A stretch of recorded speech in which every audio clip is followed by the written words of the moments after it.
Well, unfortunately, this is going to have to be a voiceover because it was 100 degrees in the garage and I had fans going and the sound was pretty horrible. So anyway, this is looking at the back end of the Bronco.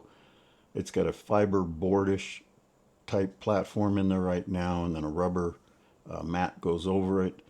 Unfortunately, when I would strap in the kitchen, it had a bounce to it, which made it not very good. So what I'm doing here is I'm using that stock platform as a template. I'm going to be using two 3/4 inch pieces of plywood.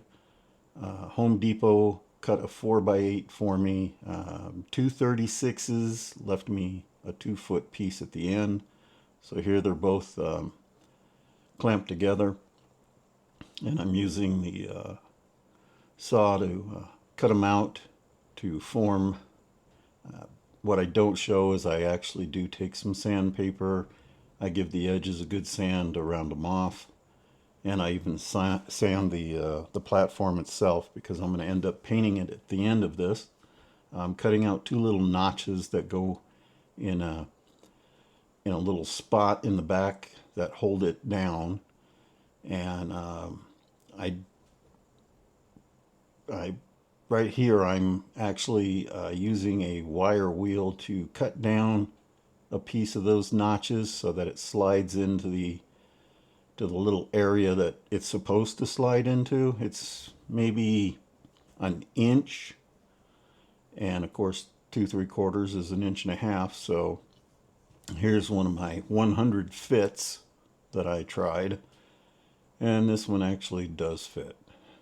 So next here I'm going to show you what it looks like in place. You can see the little corners there in the left and right, upper left and right. That's where it slides in. Now I'm taking my refrigerator slide here. I had to make a little riser. Took a couple of pieces of scrap plywood, screwed them together so that I could raise it up to where it would clear the lip. I'm using some T-nuts, which I'll be using in the platform here shortly. But I'm attaching it to the riser with T-nuts and bolts. And it's going to be one piece, and that's how it's going to stay. So I'm just getting those tightened down. Now I'm drilling out the holes. What I didn't show is I put the platform back into the back of the Bronco. I took the kitchen, and then I took the refrigerator slide, and I put them in there and marked where the holes are going to go. And so I'm drilling all of these out so I could put the bolts through. Also, what I decided to do with this, and it was probably a mistake, but I put the T-nuts in between the two pieces of wood because I just knew that at some point I'd put a bolt through and knock the T-nut out, and then I'd have to take everything out to put the T-nut back in. So I figured sandwiching between the two pieces of plywood, I could never do that. Well, the bad part of that is I don't show it, but later on I do strip out the two front T-nuts that hold down the refrigerator slide. And how I did that was using my drill to screw in the bolts. That wasn't a good idea. They got turned and I stripped them. So now to take them out, I have to take the wood back apart, because here what I'm doing is putting I'm putting the bolts in place so that the plywood doesn't move. And now I'm sandwiching them together so that everything stays in place, because after this I am going to start putting screws in, and I put a ton of screws in. I did them on both sides because I wanted this to be one piece of wood, and I wanted those T-nuts to be sandwiched in between that wood. And one of the reasons I did this was I got the bolt length so that it would only go through the wood itself. It didn't need to go through the nut at the very bottom, because underneath this platform in the Bronco is the spare tire. And I didn't want it to have any chance of a bolt rubbing against the spare tire. So this is the way I did it. And like I said, I kind of regret doing it this way. There are T-nuts that actually have little screws on the bottom that will hold the T-nut in place.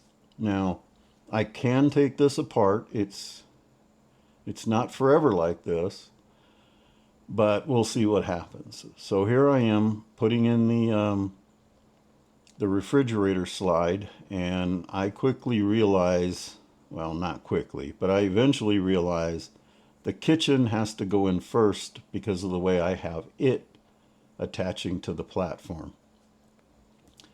So anyway, here I am putting it in for a test fit, screwing it in with a screwdriver because I learned my lesson. I stripped the front two before this, and you can't see me, but I'm not happy.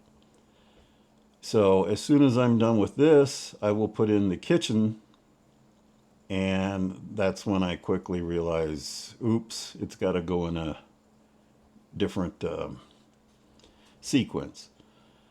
So here I am tightening that down. I didn't realize I took so long doing this. But like I said, it's this platform is sturdy enough that there's going to be around 300 pounds of stuff in the back of this thing. And I wanted it strong enough to hold it all and not bounce around, which it does not. It is sturdy. It is beefy. But the slide works fine. And next I'll go to the kitchen. You can see the little hook there that I put on where the strap is supposed to go on these kitchens. And I kept the pieces of 2x4 that I already had on this to raise it up. It works perfect, so I didn't have to redo anything. I put a little large, I guess you'd call it an L bracket on the back. I'll show it in a bit. But here I am trying to do that screw on the side, and my fingers are too fat to get down in there, and I was realizing, oops, this goes first. So here we are. I put I had a I think that's like a 4-inch U-bolt that I had around the house. Most of this stuff is just what I had around the house in the garage. But that's what I used as a handle, and it works great. So here I am taking it out, putting it back in to show how easy-ish it is. It's tight, and I want it tight. I'm fine with it. Boom, it goes in place. Put the handle down. I actually trimmed a little more of that handle off. Now here it is, all complete. Everything's in. Everything's secured. The slide out for the new refrigerator I got, and I'll talk about that again. I love this refrigerator. It's perfect. And the slide works fine. I'll have everything that I use will be down in the description. But you can see the kitchen coming out. It's sturdy. I still use the leg that's attached to it just to help, but it is pretty darn sturdy. And it does not rattle around, and it's great. So here I painted the deck black. I do take it out when it's not in overlanding use. Here I painted all the other wood black, and then this is it at the end, and I love it. So if you have any questions, let me know below. I appreciate you watching. We'll see you in the next one.